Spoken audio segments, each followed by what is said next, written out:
Yes, guys, hello and welcome to the SpursRelated YouTube channel. Hope everyone's doing very well. It's been a while, what, 4 or 5 months? Apologies on the inactivity. There's various reasons for that, but listen, the main thing is we're back. We're bringing you the Spurs content. There's a bit of a debate on Ange Postecoglou today. There's a massive debate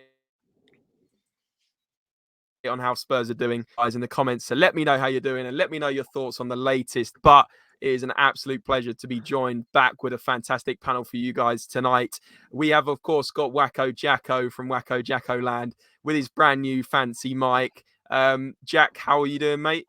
Oh, mate, I am doing well. Back talking Tottenham. Look, hasn't been pretty on the pitch, but my mic sounds a bit prettier now. There was a lot of complaints before, and now I'm feeling good. Don't know if I'm looking good, but look, we've got the main man Dave on, and we are about to crack on and talk Tottenham. So I'm happy. Well, it's fantastic to have you back, Lucas Spexval. And Dave, the Irish Hotspur himself, mate, obviously just did a little live on yours. Pleasure to be back on the channel.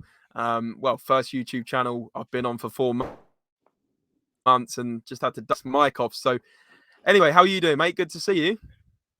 Yeah, look, I'm doing all right. Testing times again at Tottenham Hotspur. Suppose that's one rolled out, right? Doomsday Dave is here yet again. But thanks very much for having me, guys, and I really appreciate it. And it's great to have you back. I'm honored to be your first guest back.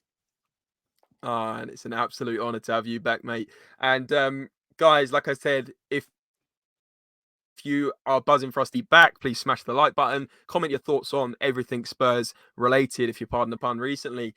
But we'll get straight into things because there's a lot to talk about, and we're going to try and wrap it up in 30 minutes. But first things first, Ange Postecoglou, as the title of the video says, Here he is. should we be backing Ange Postecoglou? I've seen so many people on social media after the Coventry game. Obviously, as we know, we just scraped through 2-1 last night. I've seen a lot of people saying Ange out for his stubbornness on tactics. I've seen a lot of people saying Ange out, people saying he's out of his depth. Jack, come to you first. What is your overall thoughts on the Ange Postecoglou situation? Because for me, I'm 100% back in Ange. Yes, it's been dire recently. Yes, it's been bad at the end of last season, going into this season. But he's just got a bunch of new players to work with in the form of Dominic Solanke, Archie Gray, Lucas Bergvall. And I would give it time to settle in. We're not going to expect a trophy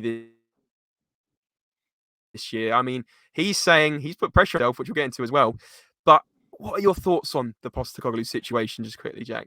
Well, look, James, I think we've been notoriously known on this podcast previously to be quite optimistic fans, or people in my camp anyway have said I've been. But look, I think the point still stands that Spurs haven't had success in trophies since 2008. And that isn't going to change anytime soon if we keep chopping and changing managers. And Ange Postecoglou has brought a style of football that all Spurs fans loved in that first year. But we're starting to see and get a bit impatient, and rightly so, because Ange has been very stubborn in his ways and he hasn't shown much tactical flexibility. However, to jump on the bandwagon and start saying things like Ange out and that he's not cut up to this level, trust me, if you keep chopping and changing, you're never going to have that sustainable style of football that we want to see at Tottenham. And for me, I'm 100% backing Ange. I think, yes, it hasn't been pretty at times this season, but we need to stick with the programme. We have got brilliant players. I think we've got a brilliant manager, but sometimes you're going to have to get over these bumps in the road, and there's not always going to be a purple patch. I do agree with the fact that I think we need to have more adaptability. I think playing this suicidal high line at times isn't always beneficial, but I think in the attacking sense, the underlying numbers are there. There is a football team in Tottenham Hotspur, and I'm sticking with the progress. And I think we all know how poor we were last night, but I'm really hoping that could be a real changing point, because how many times have we had the conversation where we've been the better team and lost? Last night, we were so poor, lads. I think we were watching that thinking, ready to scratch our eyes out, but we managed to get the 3 points. Sorry, not the 3 points. We managed to get through to the next round whilst playing that poorly. Now let's hope it starts clicking and that we can start playing the football that we know we can and getting the results on the pitch. Yeah, no, good points, Jack, and it's good to hear that you're sticking with a manager like me. So I wanted a bit of controversy, and I think I think Dave. I don't want to give things away, but I've heard Dave's opinion on it. But Dave, question for you: people in the comments probably in this video are going to say, don't trust Ange Postecoglou's tactics and the fact that he can't switch it up in a game. He has no plan B. We have to play this style that doesn't seem like there's much fluidity on it. How would you counter that, Dave? Or are you a bit in concern that we can't switch up to a plan B in mid-game? To be honest with you, I'm quite fed up, to be honest, with this constant circle that we seem to find ourselves in. Some of the things I'm hearing about Ange Postecoglou, like you say there, about the tactics, you know, about not having a plan B, this, that, and the other. He hasn't a clue.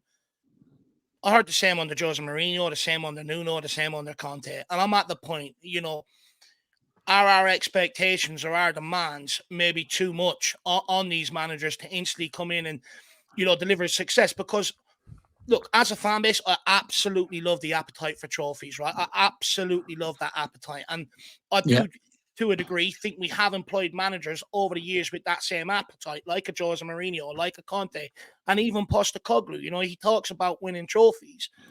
But the reason why we constantly keep chasing managers out of this club, like Jose Mourinho, many people, like when he left this club, he was outdated. You know, football has moved on from him. He hadn't a clue tactically. Again, football had moved on from him and everything else. You know, he was clueless, etc. The guy went to Rome and went on and won a Europa Conference League when we got embarrassed in it. Antonio Conte was the exact same thing. Clueless, stubborn, you know, won't change tactics, blah, blah, blah, blah. Sitting top of Serie A now as we speak with Napoli. You know, Postecoglou, okay, hasn't managed at this top level yet, but at Celtic it worked, and at every other club it sort of worked. Same with Conte, same with Jose Mourinho. The one common denominator is Tottenham Hotspur. And I think this is where fans need to show the managers a degree of patience. And I get it, you know, most people don't want to show the club's patience because it's been 16 years since the last trophy, which I fully understand. But that then needs to be directed towards the club.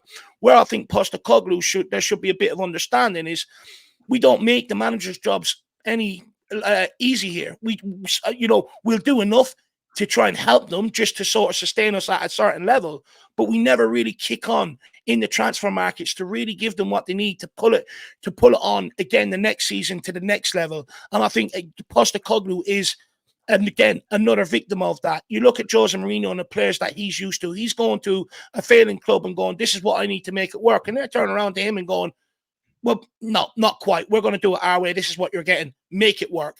We've done the same to Conte to a degree, and we've done the same to Postecoglou. We backed Postecoglou last summer because things were so crap. We had to go to that extent. But when it really came to doubling down and believing in his methods and helping them push on this season, we completely negated any of the obvious positions that needed to be addressed from last season over the course of the summer. Look, many people got caught up with a lot of the signings. I had even people coming into my videos, Dave, just get behind the signings. But I could see us sleepwalking into this problem. Dominic Solanke, I look at Victor Gyökeres, you know, his performance there the other night in the Champions League reminds me so much of Harry Kane. Why don't we go for him instead of bringing in Dominic Solanke? Dominic Solanke was always going to be a risk, taking him from that level up to Tottenham Hotspur. And I don't put it all on Dominic Solanke because the supply is piss poor. But again, you bring in a striker, but you don't bring in a winger to help the guy. You know, people go, Brendan Johnson was his guy, but he still told him he needed another winger this summer. We never brought in quality for him. We brought in Hotspur and go long-term vision, make it work. But in the short term, as soon as the pressure's on him and as soon as people start talking about the problems at the club, the media, the fans, they're going to sack him. They won't even give him that long-term project. And then by them making the manager be the fall guy, the players then, inevitably, when things get tough, rather than digging in and grinding in as a team what you need to come out of them sides, they all buckle and go, it's grand, the manager will go, the pressure's off us then. And it's inherent at this football club. And I think, you know, at some point, whether it's Postecoglou or not, we have to go through a little bit of pain because we don't have an Abramovich, you know, like he did at Chelsea, where he's funding them whatever they need every summer. But also he's sitting there and going, well, I've got the best in class 3 times over, so it is the manager's fault. Whereas at Tottenham Hotspur, we give it to them in increments, you know, and then all of a sudden we make him take the blame for absolutely everything, which I don't think is right. And Dave, I totally agree with what you're going to say here, what you said there, sorry. I think what a lot of Spurs fans and fans, general football fans, are not understanding is Tottenham are making a transformational change this summer. Look at our squad from 3 years ago to where it is now. We brought in the likes of Lo Celso, Ndombele, Jack Clark, Ryan Sessegnon. Everyone remembers that famous summer that was going to move Tottenham forward. we're starting a completely new era now with the likes of Bergerac, Archie Gray coming in. This is not going to be an overnight change. Yes, we know we've got this fantastic style of football, but the players are going to take a while to adapt to this system. And that's why I think we need to call for a bit of patience on Ange Postecoglou, because he is coming there, ripped up the script, and now he's bringing this team to make it his own. It's going to take him a while. I get incredibly frustrated. I don't think there was an excuse for the poor performance last night. But look, we need to give it a bit of time. Let's not jump on the bandwagon and start saying Ange out because, like you said with Mourinho, made a Europa League final after he won the Conference League. Antonio Conte, top of the league with Napoli. These are good managers, but the truth is the structure hasn't been in place for us to perform. And now Postecoglou is trying to change that with this refreshed U side coming in. So I echo your thoughts. I'm stealing your thoughts as well, but I agree. I'd also like to add, we change manager. What's it going to do? You look at repetitive patterns. We're going to get an initial manager bounce. But after that, it's all going to go diddly squat again. We had the same under Jose Mourinho. At one stage, it looked like he was on for a league title, and then it just falls off. Same with Antonio Conte, got off to a great start. Looked like, we could do something here. Falls off. Postecoglou last season, 10 games, looking like, we could do something here. Falls off again. It's a continuous pattern. And the reality is, the question shouldn't be asked of Postecoglou, why aren't you getting certain players to do this? The question should be put to the board. Why didn't you give him better players to work with? You've put him in this situation, which in turn puts us fans in this situation. Don't get me wrong. Is Postecoglou perfect? No. At some point, he needs to stop going with Timo Werner and turn to someone like Mikey Moore. I think it'll do him benefits. Pochettino done it when he came here and was hitting brick walls with certain individuals. He turned to the academy. That's one thing Postecoglou needs to address. Could he make us a bit more solid defensively, not be so vulnerable on the counter? There is a tweak or two he could make within his lineup, within his tactics, that doesn't take away from his attacking philosophy. There are things he can work with. But the reality is, it doesn't matter what he does. Fans are going to tell him he's wrong. We've done the same to Jose. We've done the same to Conte. And they're not always wrong. The questions and the impatience should be put towards the board. Why are you failing this guy rather than always on the manager? Because we know, I've been here before. We'll sack the manager. We'll go on a little run. Like I said, looks like we're going to do something. Then it's all going to go diddly squat because everyone gets complacent.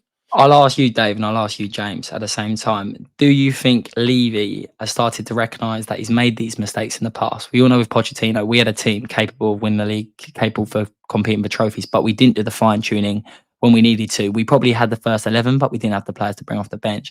Now, Levy has spent, I think, 400 million over the past 300 million over the past two and a half summers. Yes, with clauses and all of that stuff, but in my opinion, he's started to invest. Is it too little too late, or do you still think he needs to do more? Well, I was going to ask the exact same question to Dave. I was going to say, Dave, you mentioned that you think the board didn't back the manager enough under Conte, under Mourinho, and now under Ange. My question to you, and I'm flipping, obviously I'm doing a little triangle, is obviously we made 4 or 5 signings in the summer, but I would say that that's only 75% of what we should have done. I think there's a big hole in the number 6 position. We're still not understanding who our best number 6 is and our holding midfielder. Bentancur, I don't think is a number 6. I think Sarr is not really that solid number 6. When I say number 6, right, I'm thinking like, obviously we're not going to get this caliber of player, but a Rodri who just completely dominates the game and just, you can just rely on him to be there in front of that back four and just soaking up the pressure and getting things started, turning over possession. I don't think Bentancur is that player. Dave, other than the number 6, and I'd also say wingers as well, what else do you think that we were missing in the summer that we should have backed Postecoglou with? To be honest, I think we've neglected 75% of really what we needed coming into this transfer window. Look, you'd say, some people would say, look, Dave, give Solanke time. We in the long run, we might have addressed that issue. Grand. But a striker relies on service. And if you're not going to buy the pieces around that striker to help him, what chance has Dominic Solanke got? We needed a winger out on the right-hand side of quality. We brought in Hotspur. Now, with a 19-year-old, he's going to be raw, right?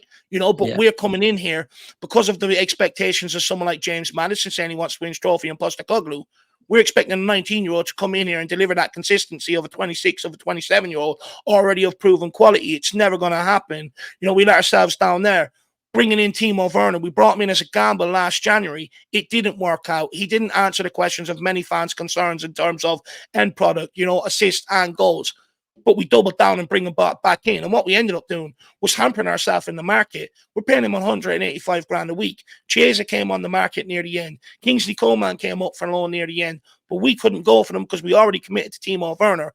And all we done was continue to add to the problem that was who was a part of the problem from last season. We needed a proper number 6 CDM. The club go, well, we'll tell you what we'll do. We'll bring a guy from the Championship that's paid right back most of last season, and long term it's going to bear fruits. But when you've got a manager constantly talking the season before about a title chase this season, talking about give me 3 transfer windows, hopefully I'll be in a transfer in a title race, and then you bring in a guy again who's going to take time to get up to speed and be that guy that we really need. We need a backup to Destiny Udogie. We never done it. That's why we're playing Jed Spence at left back. And at some point, we got away with it last night. But at some point, as we've seen with Emerson, we get away with it. But at some point, when it really matters, it's going to come back to bite you in your ass. We needed a backup to Van der Ven. We didn't do it. We needed probably a new backup to Vicario. We didn't do it.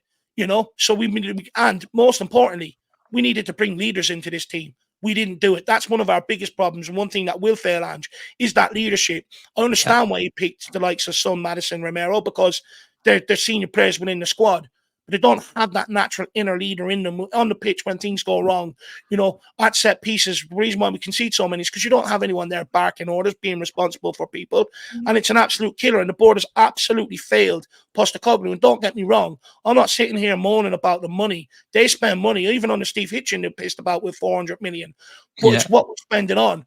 And they like you see with every manager, they're bringing 1 or 2 players, maybe 3, that to help the manager implement the system. But after that, they go, we know better than you. We're going to give you players to help your system and stuff like that. And that's ultimately where things start going wrong then.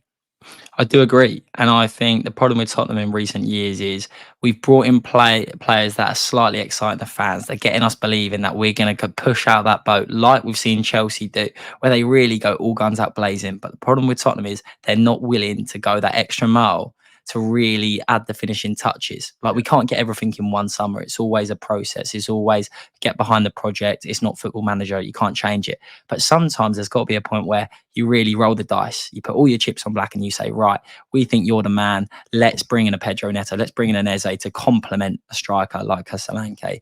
Let's bring in that number 6. Let's bring in the backup centre-back because Mickey van der Ven can't last playing every single match in world football with that hamstring of his. I totally agree. It's frustrating because you feel like we're close again. But how many times have we said that we only need 1 or 2 more players?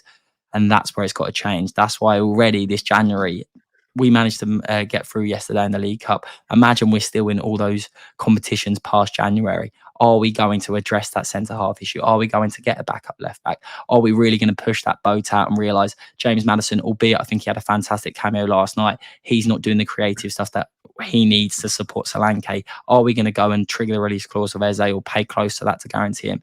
This is the questions that need to be asked, because that's the questions that needs to be answered if we're going to compete with the likes of City and Arsenal. But that's also, just quickly, that's also what leads to then these questions about the manager. He's no plan B. He's stubborn. He's not making it work with what he's got, because we're not giving them what they need in the transfer window. And then it's always the manager that ends up taking responsibility. And that's where these questions come about. He's clueless. And that's the way we make every manager look. But it's reality, we should look at the bigger picture.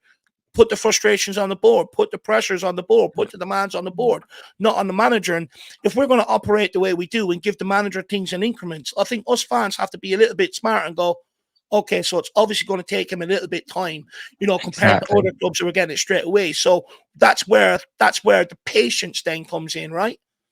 The understanding. Sorry, James, go for it. 100%. No, you're spot on, Dave. And like you said, the bigger picture has to be looked at. You said about making our managers look clueless. We know that Antonio Conte and Jose Mourinho aren't clueless managers. They've won fees every single club they've been at, pretty much. And there has to then be a step back. And you look, not all these managers are clearly clueless individuals. It's to do with when they come to this club. Unfortunately, they don't have the tools that they need. Goes back also to Pochettino saying, it's nice to have a nice house, but if you don't put the furniture in it, you're never going to succeed. You're never going to have a fully nice house. So anyway, I wanted to move on. And Dave, you did touch on it about that sort of new manager bounce. My question for both of you now, and I'll start with Dave, is sort of this is a stat I pulled out online from the first 25 games at a new club. Ange Postecoglou's was the second best, only second to Pep Guardiola. Now, of course, we went on that incredible run, that first 10 games last season, and then obviously the wheels came off after that Chelsea game through two suspensions, 2 injury, whatever, that horrible hand of cards. What has changed, my question is, since those first, it says 25 games, but you could even say the first 15, why has Spurs' form against top 10 clubs been so poor? Why have we only kept 4 clean sheets? Is probably an easier question to answer. But Dave, what has changed from those first few games? Well, I think you look at the graphic there, the other 2 managers outside of the 3 that have been at Tottenham has been Jurgen Klopp, Pep Guardiola, minus Pochettino. I think Pochettino, this is where we call him the magician, is because he turned to the academy and rather than make the board spend a shed load of money, he found different solutions. But when you look at Guardiola and Klopp, they continue to be backed by their board to put the pieces to help sustain it, help build it and get it there, but sustain it.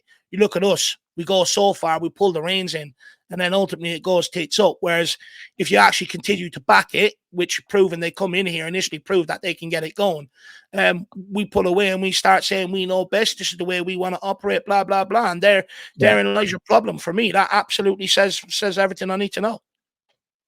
And what they did there, Dave, is they stuck through the hard times. It wasn't always pretty. I remember Man City getting knocked out by Liverpool in the Champions League. They hadn't ever won a Champions League. They prioritised that and they fell short multiple seasons in a row. And look what happened. Eventually, Pep cracked the code. Same with Jurgen Klopp. I remember when they lost in the final of the Europa League. They've had tough times where it hasn't quite got over the line. But what those fans did, they adored those managers and they made it clear that they were the right men for the job. And they've reaped the rewards. Even with Conte, even with Pochettino, we've seen they done wonders with Tottenham in that first season.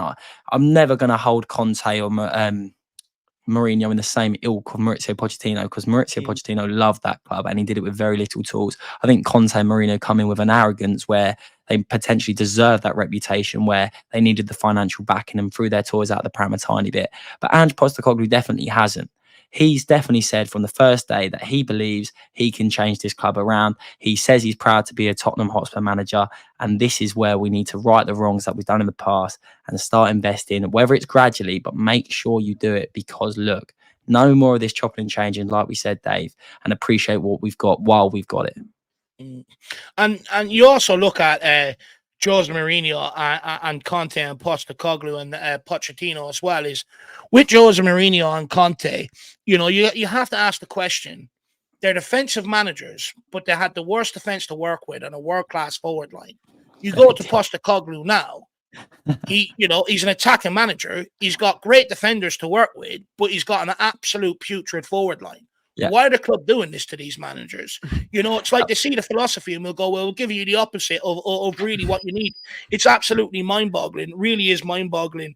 And look, the thing is with Postecoglou, don't get me wrong, he does have to start delivering results. We can't be naive to. You look at we've played 7 London derbies, 3 against Arsenal, 2 against Chelsea, 2 against West Ham. We've lost 5, drawn 2. That's not good enough. Our away form, I think we won 3 in the last 11. That's nowhere near good enough. And the results from last October to now have nowhere been good enough. But, if you give them players a get out of free card now, they're going to keep using it under the next few managers that walk in this door. We're going to keep seeing the same pattern. The club have to come out and double down and back Postecoglou. I'm hoping that meeting that they've organised is them going to come out and do that and double down and back Postecoglou. But ultimately, that's what this whole thing is waiting on. If the club come out now and say, this is our guy, it doesn't matter what people are saying, this is what we're going to do, I think you will start seeing them people fall behind, start getting behind it a little bit more. But because as soon as things go against the manager, the pressure gets on, they get sacked. It almost allows it to happen every single time. So the club does have to get a hold of that right now and come out and back Postecoglou. I think as well, Dave, to add in on your point, and I'm going to ask you, James, as well. I think in those first 10 games, this is back to your original question, James. I think in those first 10 games when we were absolutely flying, we were playing free flowing, high line attacking football, and it worked a treat. I think all Spurs fans genuinely, that is the best feeling we've had in a long time. What we had there is a consistent first 11. Ange Postecoglou knew his players that he liked, and James Maddison was the main creator. You had Son through the middle, and everyone knew their role. Right now with Tottenham, with the new players being brought in, with the injuries, I don't think Ange knows who he can trust fully. And I think that's where the problems have started to be created. I think once we get in a run of games and Ange starts to understand who he believes are the men for the job, we might see a more sustained style of football and hopefully better results. But Jack, on that, I would counter that and say, do you not think that the fact that he has to find out his best 11 is a failure from this transfer window, in the sense that, and it's going from what Dave's again, the fact that he's got to experiment, is Sarr the 6, is Bentancur the 6, is Basuma the 6? Why is the 6 not been decided? That's just one example. Yeah. The fact that we're even debating Mikey Moore having to go out on the wing says that there's completely no depth in the wing position.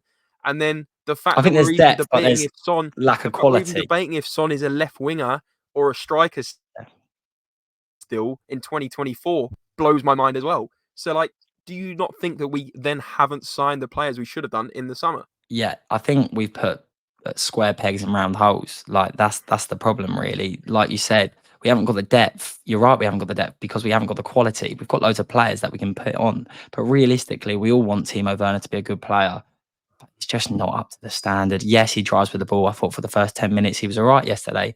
But realistically, when it comes down to having that final bit of quality, he just didn't perform yesterday.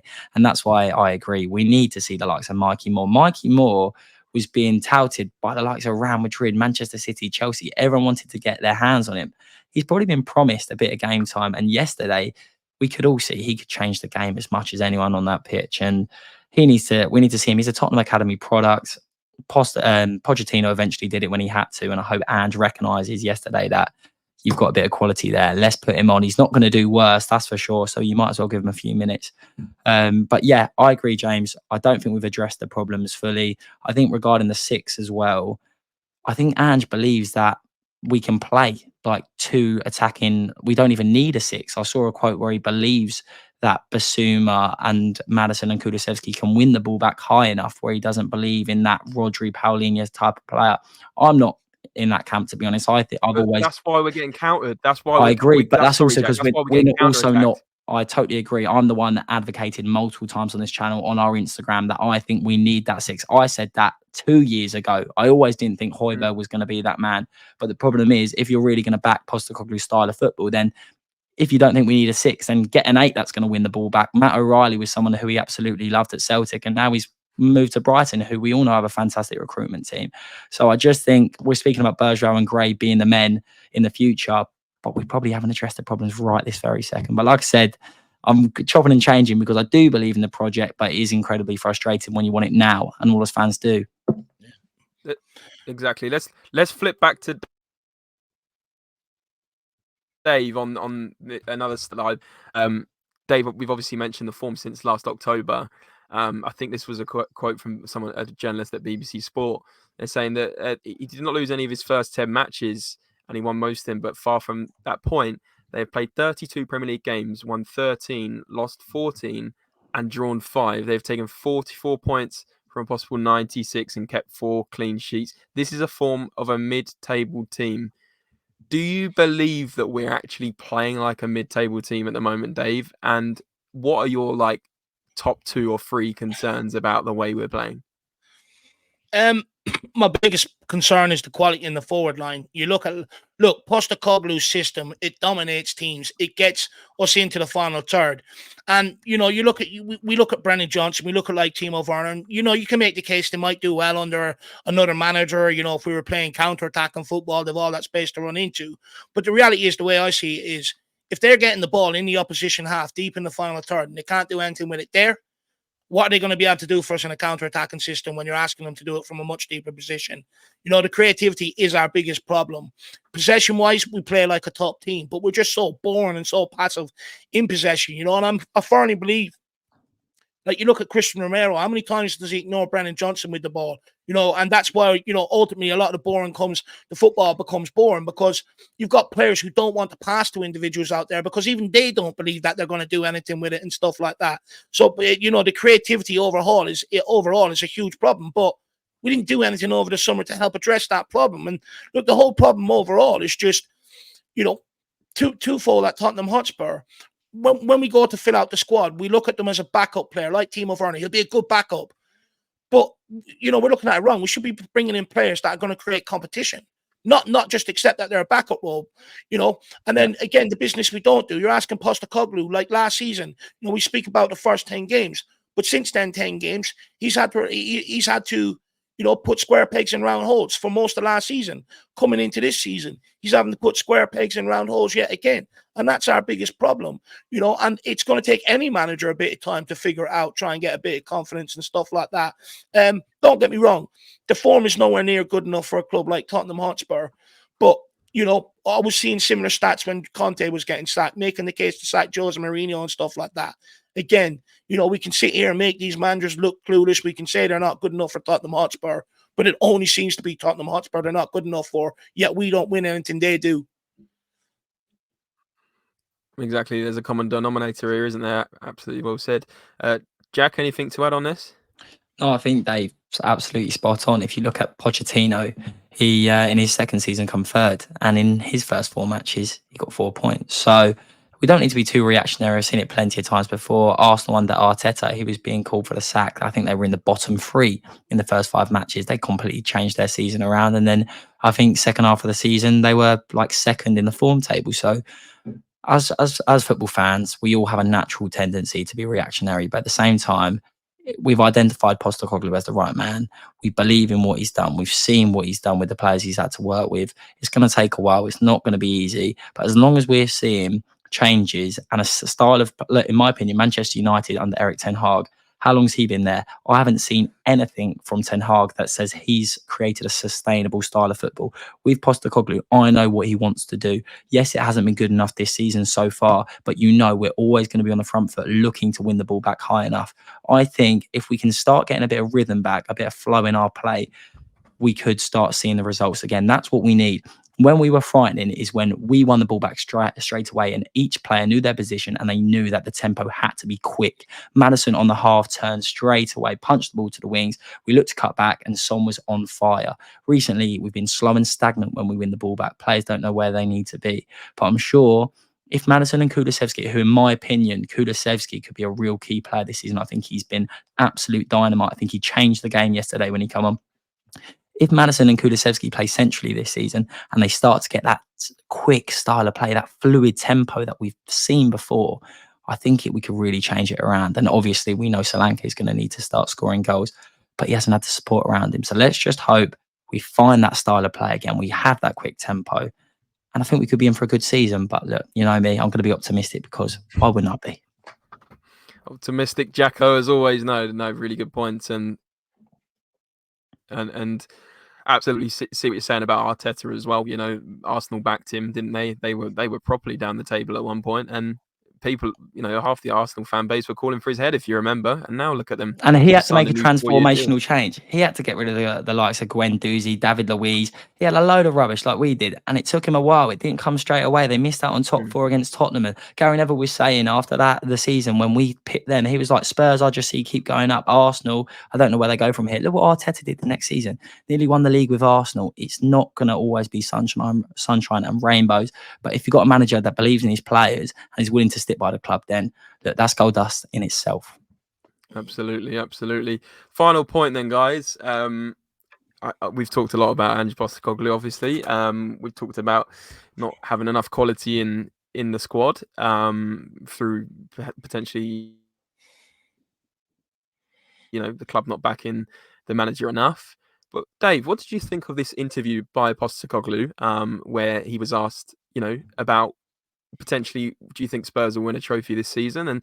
And he said, I always win something in my second season. And then he kind of got a bit defensive and said, am I supposed to lie about this? Obviously, you've probably seen this one, Dave. What are your thoughts on that? Do you think that's arrogance? Do you think he's nervous? Do you think he really believes we'll win something this season?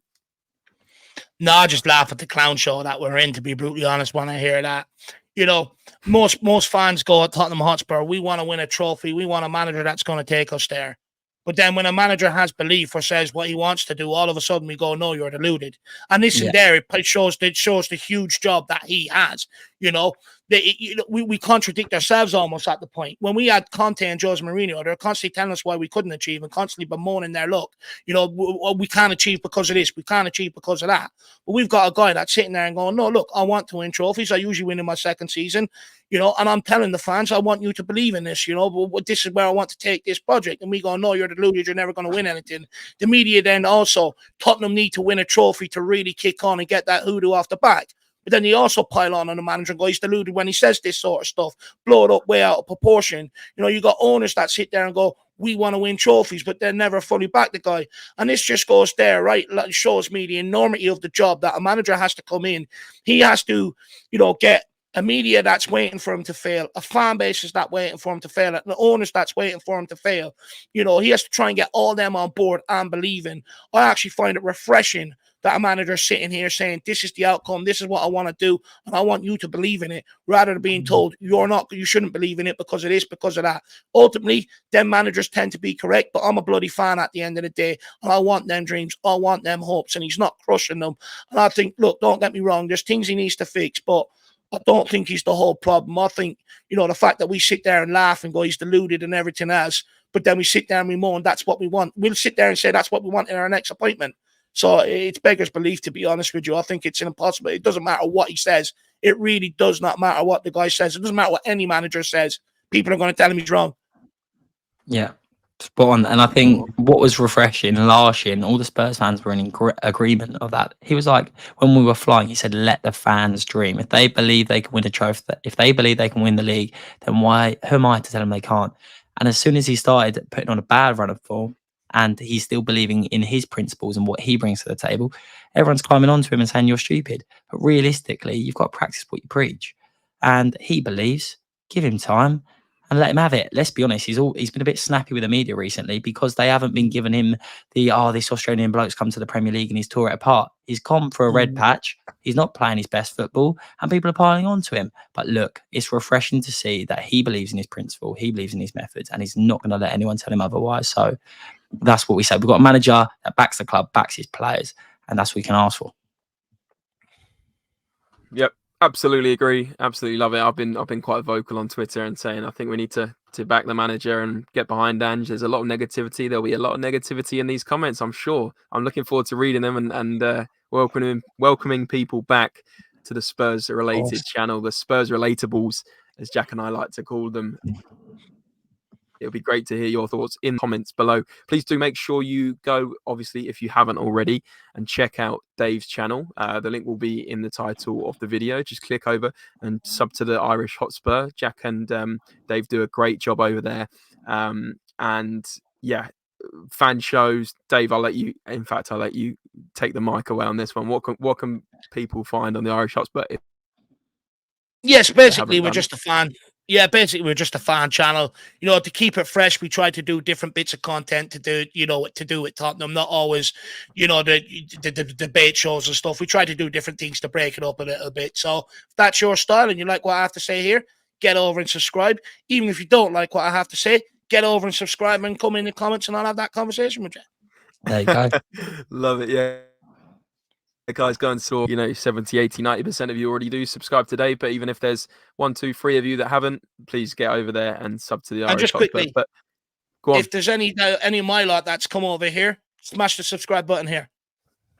Thanks a lot, Dave. Yeah, really appreciate it. Hopefully we'll have a massive comeback on the YouTube. We're going to make little clips out of these videos and stuff like that hopefully you guys can interact with and get on board with. So yeah, looking forward to seeing your comments. Please do like and subscribe on this channel, and guys, we'll be back very, very soon for another video. Jack and I have so much planned, and Jack's even got his fancy new mic that I'm sure get he's almost in there, guys. Get in there. Tuck into bed tonight. So anyway, guys, as I said, all the best. Thanks for watching, and as always, come on, you Spurs. Come on, you Spurs. Yeah.